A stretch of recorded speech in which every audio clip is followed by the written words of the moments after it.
Hello everyone, my name is Faraz Parvez and I am a Pakistani Christian. In July 1986, Pakistan's National Assembly was specially summoned to add the death penalty to Section 295C.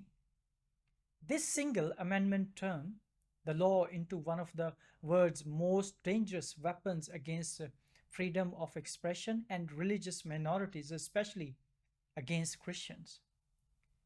The proposed changes were straightforward, Islamic, and very harsh.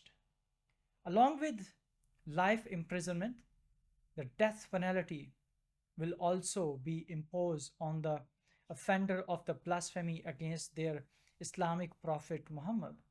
A fine will be also be imposed along with every punishment. Only Muslim judges will be able to hear the cases under Section 295C. The Assembly quickly passed the bill and sent it to the Senate. What happened during the debate exposed the deceptive and authoritarian nature of Islamic law making in Pakistan.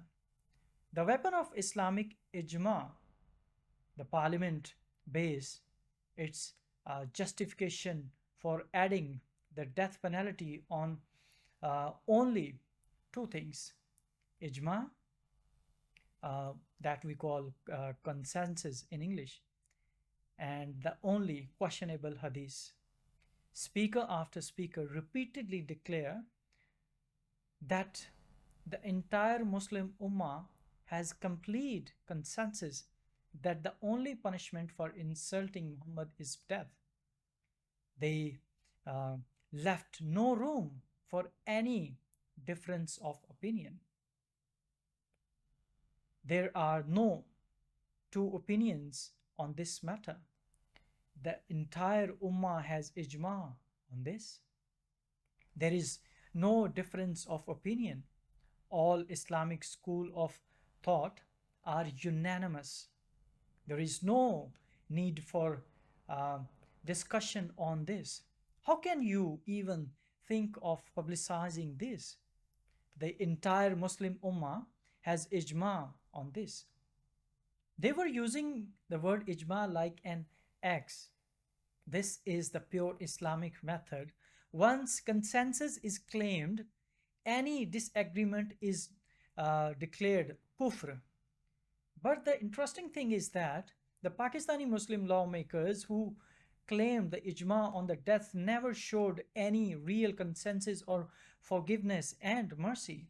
Their ijma only works when demanding the blood. They when they want to kill someone. To prove the Islamic ijma, the supporter of the bill cited four famous books in the parliament: Al-Saram al-Maslul, uh, Ibn Taymiyyah, Fatawa Alamgir, and Fatawa Shami, Ibn Abidin, uh, Al-Saiful Maslul, uh, Taqiyuddin Al-Sabki. When the original books were studied, a shocking truth emerges. Every reference Parliament gave actually says that the non-Muslim should not be killed for blasphemy against the Islamic Prophet Muhammad. Ibn Taymiyyah, quoting Abu Hanifa, clearly wrote that a non-Muslim dhimmi should not be killed for blasphemy. The Fatwa Alamgir also ordered that the non-Muslim should not be killed. Ibn Abidin in Fatwa Shami writes that if the blasphemer is a non-Muslim, he should not be killed. Sabki, while stating that Hanfi position, said that since Adami is not killed for his kufr and shirk, he cannot be killed for blasphemy either. The parliament had either not to read these books or deliberately use them. The texts were used to impose the death penalty on non-Muslim. This was a high-level Islamic intellect deception. The secret during that time, the the secret meeting and the violation of that procedure happened.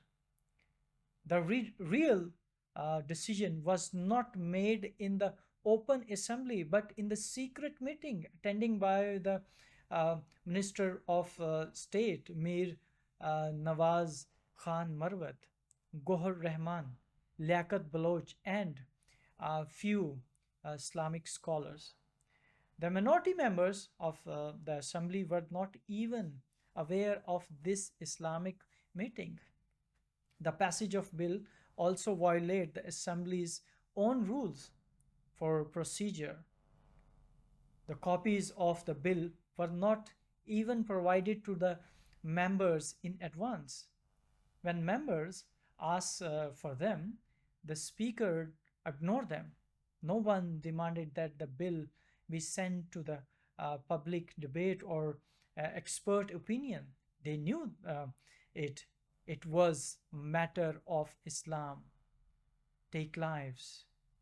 And the dangerous outcome of this was by raising the noise of fake ijma, the parliament made criticism of this law impossible. Anyone who now demands any change is immediately declared an enemy of Islam. The 1986 session did not just increase the punishment, it turned the Islamic evil law into tool for the murder, mob justice, and burning churches. Since then, there has been a massive rise in the false blasphemy cases. This law is used for personal enmity, revenge, and especially to terrorize Christians. Muslim lawmaker proved in 1986 that they can easily manufacture fake ijma when demanding death, but they cannot show any real agreement even on saving life.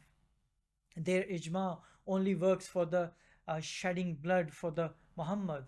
Even today, Muslims are shedding blood and blood and blood.